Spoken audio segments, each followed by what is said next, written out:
नमस्कार दोस्तों, आज के क्लास में आपका स्वागत है। आशा करते हैं कि आपको वीडियोस पसंद आ रही होगी। हम जितने भी प्रीवियस वीडियो 3-4 लेके आए हैं, आप उसको बार बार देखें। देखने से क्या होगा, आप में कॉन्फिडेंस और ज़्यादा आएगी और ज़्यादा से ज़्यादा प्रश्नों को आप हल कर पाएंगे। तो दोस्तों, इस कड़ी में कल हम 1940 तक के ईस्वी को क्रम से देख लिए थे। आज दोस्तों हम उसके आगे के क्रम को देखेंगे। तो हम शुरू करते हैं दोस्तों। और अगर क्लास पसंद आएगी तो पूर्व की भांति आप क्लास को शेयर कीजिएगा, सब्सक्राइब कर दीजिएगा, ताकि हमारा और हौसला बढ़े। ठीक है, शुरू करते हैं आज का क्लास। तो दोस्तों, हम लोग जो है 40 तक कर लिए थे। अब 1940 में और भी घटनाएं हुई थी, उसको हम लोग देखेंगे। इसी क्रम में एक एक करके हम देखते हैं। 1940 में पहली बार व्यक्तिगत सत्याग्रह गांधी जी के द्वारा लाया गया था। ठीक है, व्यक्तिगत सत्याग्रह, व्यक्तिगत सत्याग्रह। ठीक है, व्यक्तिगत सत्याग्रह से क्वेश्चन ये बनता है कि पहले इसके व्यक्तिगत सत्याग्रही कौन थे। ठीक है, इसमें क्या हुआ, अब लोगों को एक एक करके जगाना था। मतलब एक ऐसे इंसान जो बार एक जगह से दूसरे जगह जाकर लोगों को जगाने का काम करते थे। तो उसी क्रम में गांधी जी के द्वारा व्यक्तिगत सत्याग्रह की शुरुआत की गई। तो इसी क्रम में पहले जो व्यक्तिगत सत्याग्रही थे उनका नाम था विनोबा भावे। विनोबा भावे। ठीक है, आप याद रखेंगे विनोबा भावे। आप इनसे जुड़ी हुई और भी चीजों को याद रखेंगे। इनका पूरा नाम विनोबा नरहरि भावे था। ठीक है, और इन्होंने जो है व्यक्तिगत सत्याग्रह प्रारंभ किया था। इसके बाद इनके बारे में जान सकते हैं कि भारत नहीं, एशिया की जो है सबसे बड़ा जो पुरस्कार होता है उसका नाम है रमन मैग्सेसे अवार्ड। ये जो अवार्ड है ये फिलीपींस सरकार के द्वारा दी जाती है और ये पहली बार जो है 1957, ठीक है याद रखेंगे, 1957 में इस अवार्ड की शुरुआत की गई थी। और इसको प्राप्त करने वाले भारत के पहले भारतीय जो बने वो विनोबा भावे बने। ठीक है, इनको दिया गया 1958 में। ठीक है, 1958 में ये अवार्ड दिया गया जिसका नाम था रमन मैग्सेसे अवार्ड। ठीक है, और इसी क्रम में आप याद रख सकते हैं भारत की पहली महिला जिनको रमन मैग्सेसे दिया गया वो थी, आपको पता होगा, अल्बानिया की थी, जिन्होंने शांति निकेतन की भी स्थापना की थी, जिसका नाम था मदर टेरेसा। Mother Teresa. ठीक है, ये अल्बानिया की थी, हमारे देश की नहीं, अल्बानिया की थी, जिन्होंने शांति निकेतन की भी स्थापना की थी। तो इनको जो है ये दिया गया था 1962 में। ठीक है, आप याद रखेंगे 1962 में। 1962 से आप एक भी चीज और याद रख सकते हैं कि 1962 में ही भारत और चीन के बीच युद्ध हुआ था। ठीक है दोस्तों, इसके बाद अभी रिसेंटली देख सकते हैं कि अभी 2019 में भारत के एक पत्रकार थे जिनका नाम था रवीश कुमार। ठीक है, रवीश कुमार को जो है ये अवार्ड दिया गया 2019 में, भारत के थे। ठीक है, रवीश कुमार। और ये दोस्तों एक चीज और याद रख सकते हैं कि रमन मैग्सेसे पुरस्कार 6 क्षेत्रों में दिया जाता है। आपको पता होगा ये 6 क्षेत्रों में दिया जाता है। आपको 6 क्षेत्र से याद होगा कि ये 6 क्षेत्र नोबेल अवार्ड में भी दिया जाता है। ठीक है, नोबेल में भी 6 क्षेत्रों में दिया जाता है। ये 6 क्षेत्र जो है, एक जो है चिकित्सा, उसके बाद जो है फिजिक्स जिसको भौतिकी कहते हैं, उसके बाद बायोलॉजी के क्षेत्र में चिकित्सा हो गया, उसके बाद शांति, साहित्य और जो है विज्ञान। इन सभी क्षेत्रों में 6 क्षेत्रों में शांति, साहित्य, उसके बाद हो गया आपका अर्थशास्त्र, इन सभी मिला जुला के 6 क्षेत्रों में दी जाती है। तो इसकी शुरुआत 1901 में हुई थी नोबेल पुरस्कार की, और ये पहली बार रोजेंटन नामक व्यक्ति को दिया गया जिन्होंने एक्सरे की खोज की थी। ठीक है दोस्तों, और अभी जो है अभी भी ईयरली 2021 में भी नोबेल पुरस्कार अलग अलग क्षेत्रों में दिया गया है। ठीक है दोस्तों, अब हम आगे बढ़ते हैं और आगे की घटनाओं को देखते हैं। ये तो हुआ प्रथम सत्याग्रही। परीक्षा में दूसरे सत्याग्रही का भी नाम पूछा जाता है, तो आप दूसरे सत्याग्रही के रूप में जानेंगे सेकेंड, इनका नाम था जवाहरलाल नेहरू। ठीक है, जवाहरलाल नेहरू। जवाहरलाल नेहरू के द्वारा ये जो है द्वितीय सत्याग्रही के रूप में इनको बनाया गया था। और आपसे तीसरा भी पूछ ले तो तीसरा भी याद रखेंगे, उनका नाम था ब्रह्मदत्त। ठीक है, ब्रह्मदत्त नामक व्यक्ति को तृतीय सत्याग्रही के रूप में बनाया गया था। अगर बिहार के संदर्भ में देखेंगे तो बिहार के पहले सत्याग्रही डॉक्टर श्री कृष्ण सिंह थे। ठीक है, डॉक्टर श्री कृष्ण सिंह थे ये बिहार के संदर्भ में। बिहार के पहले व्यक्तिगत सत्याग्रही डॉक्टर श्री कृष्ण सिंह, जिनको जो बिहार के पहले मुख्यमंत्री भी थे। ठीक है, अब हम लोग आगे देखते हैं दोस्तों। 1940 की घटनाएं एक और हम देखते हैं। ये तो एक व्यक्तिगत सत्याग्रही के बारे में हम पढ़े। अब दूसरा देखते हैं कि 1940 में क्या घटी थी। तो 1940 में दोस्तों जो है लाहौर अधिवेशन हुआ था। ठीक है, लाहौर अधिवेशन, लाहौर अधिवेशन जो है ये हुआ था और इसकी अध्यक्षता मोहम्मद अली जिन्ना ने किया था।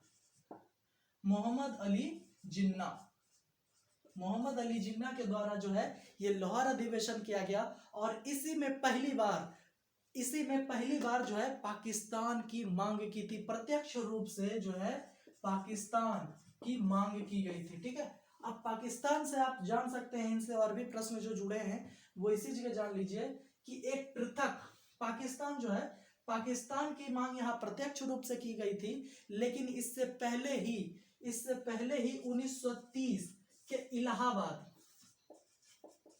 इलाहाबाद में जो है जो कांग्रेस कहते हैं, सॉरी, मुस्लिम लीग का जो ये इलाहाबाद में अधिवेशन चला था, इसी में पहली बार जो है ये दिया गया था कि एक पृथक राष्ट्र के रूप में भी इसका गठन किया जाए। ठीक है दोस्तों, इसका गठन किया जाए। इनका डेट जो है याद रखिएगा 1930 में यह दिया गया था।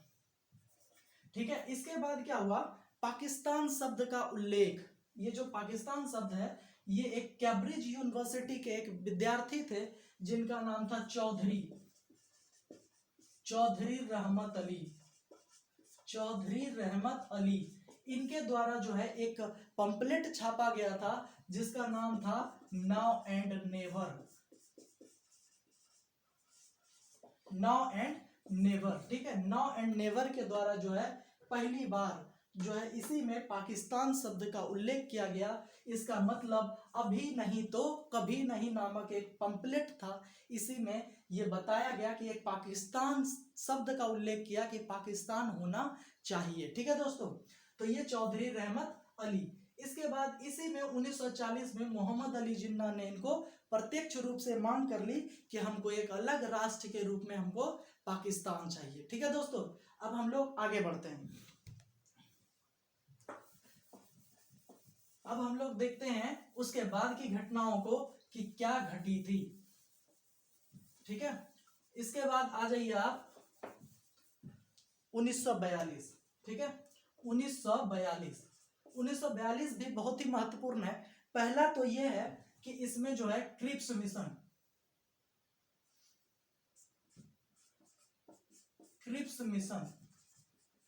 मिशन जो है वो भारत आया। क्यों आया दोस्तों, आपको पता होगा कि उस समय तत्कालिक समय में जो है द्वितीय विश्व युद्ध चल रहा था और उसमें इंग्लैंड की स्थिति काफी खराब हो चुकी थी, जिसके कारण इंग्लैंड की सरकार ने भारतीयों से मदद लेने के लिए क्रिप्स मिशन भेजा ताकि उनको लगे कि हम अगर भारत को बोलेंगे तो वो हमारे शायद सहयोग कर दे। तो इसी क्रम में क्रिप्स मिशन ने कहा कि अगर आप हमको अभी सहयोग करते हैं तो हम आने वाले दिनों में जैसे ही युद्ध समाप्त होगी तो हम आपको जो है स्वतंत्र कर देंगे या फिर हम आपको उसमें और ज्यादा कम कर देंगे, जो हमारा उपनिवेशवाद है उसको हम कम करने का प्रयास करेंगे और आपका संविधान देंगे। तो इसी क्रम में क्या हुआ, गांधी जी ने स्टेटमेंट दिया कि युद्ध कब समाप्त होगा पता नहीं, इसीलिए गांधी जी ने एक स्टेटमेंट दिया। ये तो उत्तर दिनांकित चेक है, मतलब इसको पोस्ट डेटेड चेक के रूप में इन्होंने कहा था। ठीक है दोस्तों, ये हो गया 1942 का क्रिप्स मिशन। और स्ट्रैफर्ड क्रिप्स जो है इसकी अध्यक्ष होते, स्ट्रैफर्ड क्रिप्स। ठीक है दोस्तों, अब हम लोग 1942 की और घटनाओं को देखते हैं। आपको पता होगा कि 1942 भारतीय इतिहास में बहुत ही महत्वपूर्ण डेट है। क्यों है, क्योंकि 1942 की घटनाएं क्या है आप देखिए। इसमें क्या हुआ, डेट याद रखेंगे 7 अगस्त को ग्वालियर टैंक, ठीक है, ग्वालियर टैंक ये मुंबई में पड़ता है। ग्वालियर टैंक में कांग्रेस की अधिवेशन हुई। आपको पता है कि हर साल कांग्रेस की अधिवेशन होती थी, तो इस साल भी कांग्रेस की अधिवेशन 7 अगस्त 1942 को हुई। इसमें क्या हुआ, इसमें एक प्रस्ताव रखा गया, उस प्रस्ताव का नाम था भारत छोड़ो, भारत छोड़ो। ठीक है, ये जो हुआ ये 8 अगस्त को 8 अगस्त को ये प्रस्ताव रखा गया भारत छोड़ो का। ठीक है दोस्तों, ये प्रस्ताव रखने के पीछे इस प्रस्ताव को जो लिखे थे वो गांधी जी ने लिखा, और इसके बाद इसको प्रस्तुत करने का श्रेय ये जो है प्रस्तुत करने का श्रेय जो है जवाहरलाल नेहरू को दिया गया, और इनका जो समर्थन है वो सरदार पटेल के द्वारा किया गया। और इसी समय जो है भारत छोड़ो आंदोलन को जो है ये स्वीकृति दी गई, और 9 अगस्त आपको पता होगा 9 अगस्त को ये पूरे देश में शुरू हो गया भारत छोड़ो आंदोलन। ठीक है दोस्तों, 9 अगस्त को ये प्रारंभ हो गया। लेकिन क्या हुआ दोस्तों, 9 अगस्त जैसे ही हुई, इसी में जो है क्या हुआ कि सभी जितने बड़े बड़े नेता थे उनको गिरफ्तार कर लिया। परीक्षा में प्रश्न बनता है कि किस ऑपरेशन के तहत सभी बड़े बड़े नेताओं को गिरफ्तार कर लिया गया, तो आप याद रखेंगे ऑपरेशन जीरो। ठीक है, ऑपरेशन जीरो, ये ऑपरेशन जीरो उसको आप याद रख सकते हैं। ऑपरेशन जीरो के तहत जो है सभी बड़े नेताओं को गिरफ्तार कर लिया गया। इसमें इसी क्रम में गांधी जी को जो है आगा खां प्लेस में बंद कर दिया गया, पंडित जवाहरलाल नेहरू को गोविंद बल्लभ पंत जेल में बंद कर दिया गया, बिहार के डॉक्टर राजेंद्र प्रसाद को बांकीपुर जेल में बंद कर दिया गया, और इसी क्रम में जो है जयप्रकाश नारायण को हजारीबाग जेल में बंद कर दिया गया। तत्कालिक क्या हुआ उस समय, ये जो थे हजारीबाग जेल में जयप्रकाश नारायण, उन्होंने जेल की दीवारों को फांद कर वो जो है भाग गए, और वो जा पहुंचे नेपाल के जंगलों में, और नेपाल में जाकर उन्होंने आजाद दास्ता का गठन कर लिया। ठीक है दोस्तों, आजाद दास्ता का गठन कर लिया। इसी में अरुणा आसफ अली, राम मनोहर लोहिया जैसे अन्य नेताओं ने जो है वहां से काम करना प्रारंभ किया, और भारत की इस मूवमेंट को, भारत छोड़ो आंदोलन को और ज्यादा बढ़ाने लगे। लेकिन जो है दोस्तों एक प्रश्न बनता है कि भारत छोड़ो आंदोलन का नेतृत्व किसने किया, ये पूछता भी है परीक्षा में, तो आप याद रखेंगे इसके नेतृत्वकर्ता कोई नहीं थे, ये भारत की जनता के द्वारा नेतृत्व किया गया था भारत छोड़ो आंदोलन का। ठीक है दोस्तों, ये जो आजाद दस्ता था इन्होंने काम करना प्रारंभ किया, इन्होंने आजादी की जो क्रांतिकारी की चिंगारी थी वो और ज्यादा उनको भड़काने का काम किया, और जो है और नई ऊर्जा जागृत की, जिसके वजह से राष्ट्रीयता की भावना आई और लोग घरों से बाहर निकले और आंदोलन में कूद पड़े। ठीक है दोस्तों, इसके बाद क्या हुआ, इसी समय अरुणा आसफ अली और जो राम मनोहर लोहिया थे, राम मनोहर लोहिया बेसिकली जो है रेडियो कार्यक्रम के तहत लोगों में संचार पहुंचाते थे, और एक उषा मेहता भी इनकी सहयोगी थी। ठीक है दोस्तों, अब हम लोग और इससे जुड़े हुए कुछ बातों को हम लोग देख लेते हैं। इसमें क्या हुआ, भारत छोड़ो आंदोलन में गांधी जी के द्वारा एक नारा दिया गया, जो कि एक नारा था अंग्रेजों भारत छोड़ो, क्विट इंडिया। ठीक है, बेसिकली इससे प्रश्न ये बनता है कि भारत छोड़ो जो ये वाक्य है, जो शब्द है, ये किनके द्वारा दिया गया, तो ये जो है यूसुफ मेहर के द्वारा दिया गया। ठीक है, यूसुफ मेहर के द्वारा ये दिया गया था शब्द को, लेकिन इनको प्रस्तावित कौन किया, इनको जो है प्रचलित कौन किए, तो ये गांधी जी किए थे। ठीक है, गांधी जी के द्वारा ये वक्तव्य के रूप में दिया गया, लेकिन इनको लिखने का काम यूसुफ मेहर के द्वारा किया गया था। अगला जो है गांधी जी के द्वारा करो या मरो का नारा इसी में दिया गया था। ठीक है, डू एंड डाई का जो नारा है इसी में ये दिया गया था।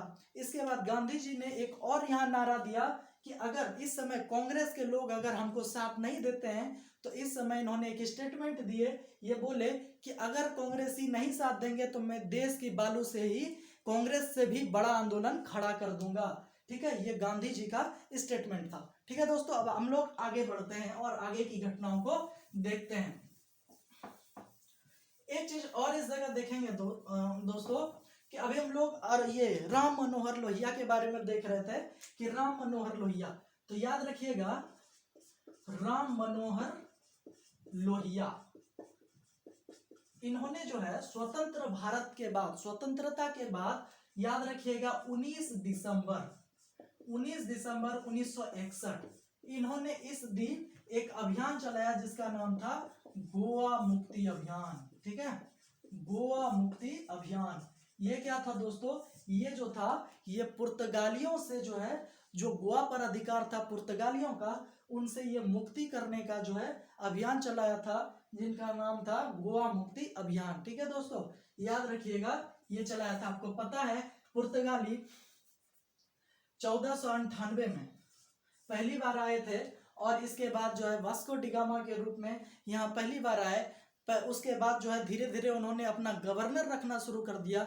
इसी क्रम में पहले गवर्नर अल्फांसो डी अल्मीडा आए, उसके बाद फिर जो है अल्बुकर्क आए और उन्होंने जो है धीरे धीरे और ज़्यादा अपने क्षेत्र को मजबूत किया। और आपको पता होगा कि 1930 गोवा पर अधिकार 1510 में किया गया, लेकिन 1530 में जो है इस गोवा को जो है राजधानी बनाया गया और 1530 से लेकर 1961 तक जो है ये पुर्तगालियों के अधिकार में रहा और यहाँ आकर इनको समाप्त किया गया। ठीक है दोस्तों, इतना याद रखिएगा, ये पूछा जाता है। अब आगे आते हैं, अब आगे देखते हैं कि आगे घटनाएं क्या घटी। अब हम लोग चलते हैं 1943 पर। 1942 देख लिए, अब आते हैं 1943। 1943 की घटना है। आप याद रखिएगा कि 1943 में जो है मुस्लिम लीग का जो है ये कराची अधिवेशन हुआ था। ठीक है, कराची अधिवेशन, याद रखिएगा कराची अधिवेशन। और इसी अधिवेशन में जो है यहाँ एक नारा दिया गया मुस्लिम लीग के द्वारा। वो नारा था, पूछा जाता है, बांटो और भागो, बांटो और भागो। बांटो और भागो का नारा जो है ये कराची अधिवेशन में दिया गया 1943 में। और इसमें एक काम किया गया कि इसी समय 23 मार्च को पाकिस्तान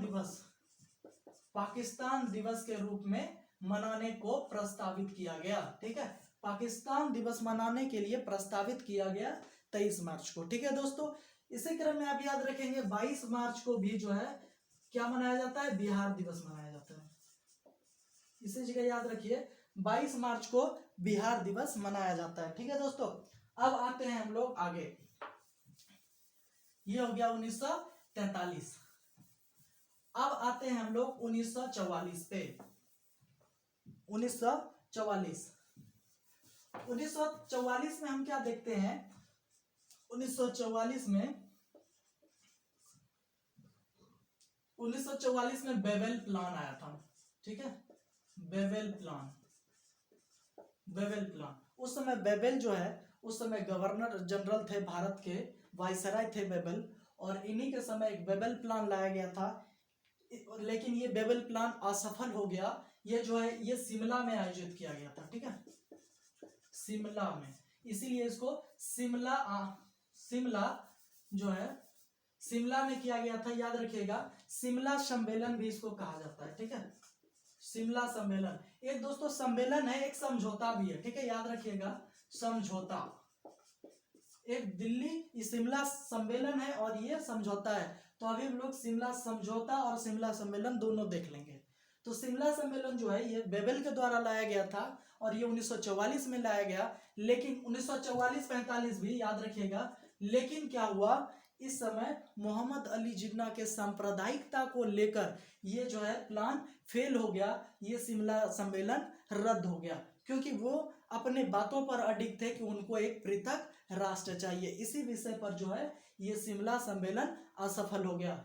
ठीक है दोस्तों, अब ये शिमला समझौता भी देख लेते हैं। शिमला समझौता क्या हुआ था, आपको पता होगा 1971 में भारत और पाकिस्तान के बीच युद्ध हुआ था। इस युद्ध में जो है पाकिस्तान बहुत बुरी तरह हार गया था। इसी वजह से जो है काफी सैनिकों को भारतीयों के द्वारा बंदी बना ली गई थी, जिसके वजह से वहां की सरकार, वहां के प्रधानमंत्री के द्वारा एक समझौता किया गया जिसका नाम था शिमला समझौता। और उस समय की तत्कालिक हमारे देश की आयरन लेडी कही जाने वाली इंदिरा गांधी और उस समय के पाकिस्तान के प्रधानमंत्री जुल्फिकार अली भुट्टो के साथ जो है शिमला समझौता किया गया था। ये डेट था 1972, ठीक है, 1972 में जो है शिमला समझौता किया गया था, ठीक है। अब हम लोग आगे आते हैं। कल बताए थे हम कि इंदिरा गांधी को जो है भारत की पहली महिला थी जिनको भारत रत्न दिया गया था, सब ये पहली महिला के रूप में 1971 में, ठीक है दोस्तों। इसके बाद आते हैं हम लोग 1946। देखिएगा 1946 में क्या हुआ। 1946 में सबसे पहली घटना आप यहां देखिए कि कैबिनेट मिशन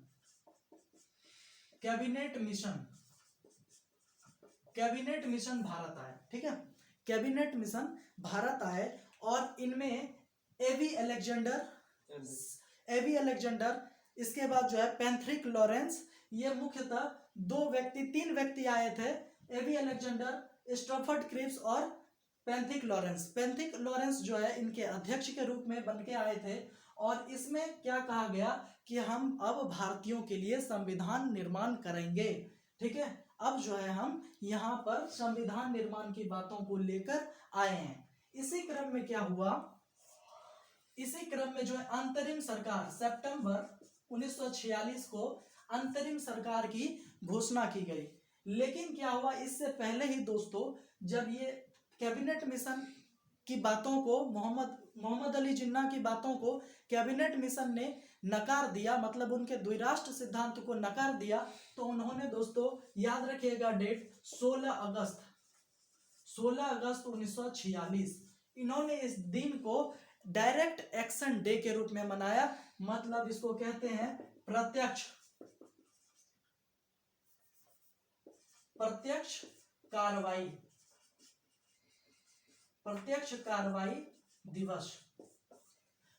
कार्रवाई दिवस के रूप में 16 अगस्त 1946 को मनाया इन्होंने, प्रत्यक्ष कार्रवाई दिवस, और जिसको इंग्लिश में डायरेक्ट एक्शन डे भी कहा जाता है। और इसी क्रम में क्या हुआ कि यहाँ जो है बंगाल में, ठीक है, याद रखिएगा बंगाल का एक जगह था सिलहट और दूसरा जो है वो था नवाखली। याद रखिएगा देश का अभी तक के इतिहास में सबसे भयंकर जो दंगा हुआ था वो नवाखली में हुआ था। और ये नवाखली में काफी जो है मारकाट की घटनाएं घटी, जिसके वजह से बहुत ज्यादा नुकसान हुआ। और इसी क्रम में जो है गांधी जी जो है गए थे बंगाल, ठीक है। इस दंगा को शांत कराने के लिए गांधी जी गए थे, ठीक है। गांधी जी गए थे अपने सचिव प्यारेलाल के साथ, जो उनके पीए थे प्यारेलाल, उन्हीं के साथ गांधी जी गए थे। और उन्होंने अकेले ही अपने दम पर इस जो है उन्होंने अपनी योग्यता के बल पे इन्होंने प्रत्यक्ष कार्रवाई दिवस में जो दंगा बहुत ही भयानक रूप ले चुका था उसको जो है उन्होंने खत्म कर दिया, ठीक है। इसीलिए तो उस समय के तत्कालिक जो गवर्नर जनरल थे उन्होंने इनको वन मैन बाउंड्री फोर्स कहकर पुकारा, मतलब भारत की एक अकेली सेना के रूप में इनको संबोधित किया, किनको, गांधी जी को, ठीक है दोस्तों।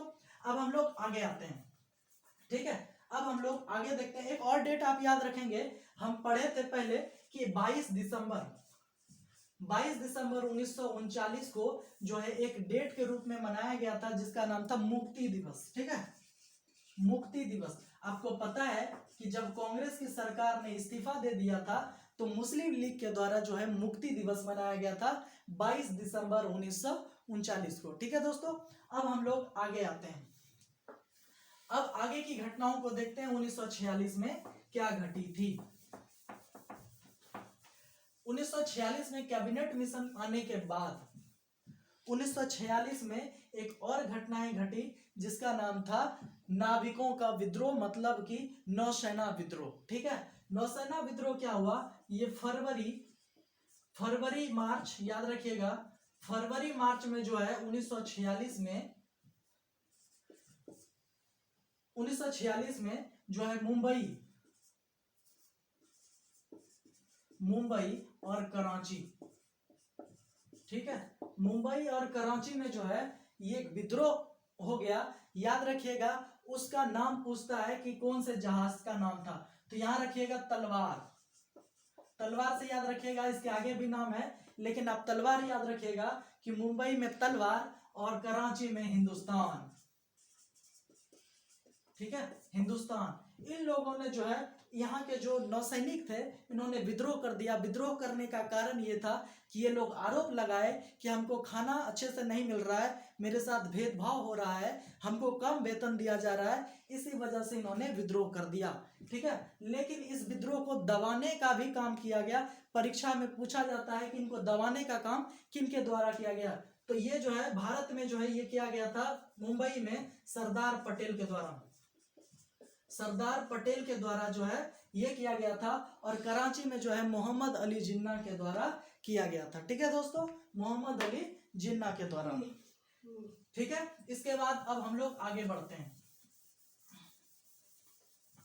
1946 के बाद हम लोग आते हैं 1947, ठीक है दोस्तों, 1947। 1947 की प्रमुख घटनाओं को देखते हैं। 1947 में आप याद रखिएगा एक डेट है, बहुत सारा इसमें डेट इंपॉर्टेंट है, 3 जून। 3 जून, इसको 3 जून की प्लान भी कहते हैं, 3 जून योजना भी कहते हैं, जो लॉर्ड माउंटबेटन लेकर आए थे और यही आजादी का आधार भी बना था। 3 जून की घटनाएं क्या कहती है कि ये 4 जून को जो है 4 जुलाई को 4 जुलाई को जो है ये इंग्लैंड की संसद में इसको भेजा गया और जो है इसको 18 जुलाई 1947 को इसको पारित कर दिया गया। और यही 18 जुलाई 1947 जो है यही भारतीय आजादी का जो है ये हमारा आधार बना, ठीक है। भारतीय आजादी, भारतीय स्वतंत्रता अधिनियम, भारतीय स्वतंत्रता अधिनियम याद रखिएगा, इसका नाम है भारतीय स्वतंत्रता अधिनियम, ठीक है।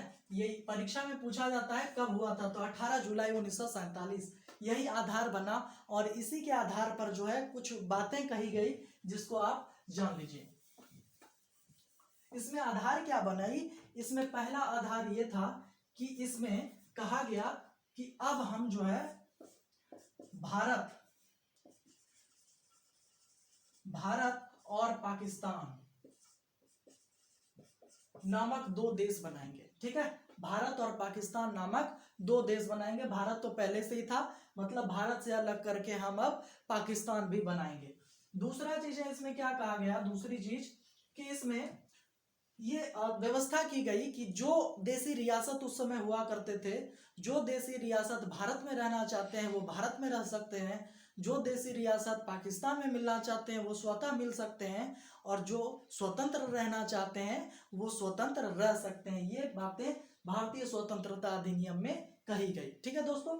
इस क्रम में क्या हुआ, सभी जितने भी उस समय भारत के आसपास थे, उस समय सरदार वल्लभ भाई पटेल ने अधिकतर देशी रियासतों को भारत में जो है स्थापित कराया, भारत में जो है मिला लिया। लेकिन 3 ऐसे देशी रियासत थे, नाम याद रखिएगा, जूनागढ़, दूसरा नाम था हैदराबाद और तीसरा नाम था जम्मू एंड कश्मीर, ठीक है, जम्मू एंड कश्मीर। ये 3 ऐसे देशी रियासत थे जिन्होंने ये फैसला लिया कि हम खुद की सरकार बनाएंगे, हम खुद एक देश बनकर रहेंगे, हम आजाद रहेंगे, ठीक है दोस्तों। लेकिन हुआ क्या, वर्ष 1948 में, ठीक है, वर्ष 1948 में याद रखिएगा इसको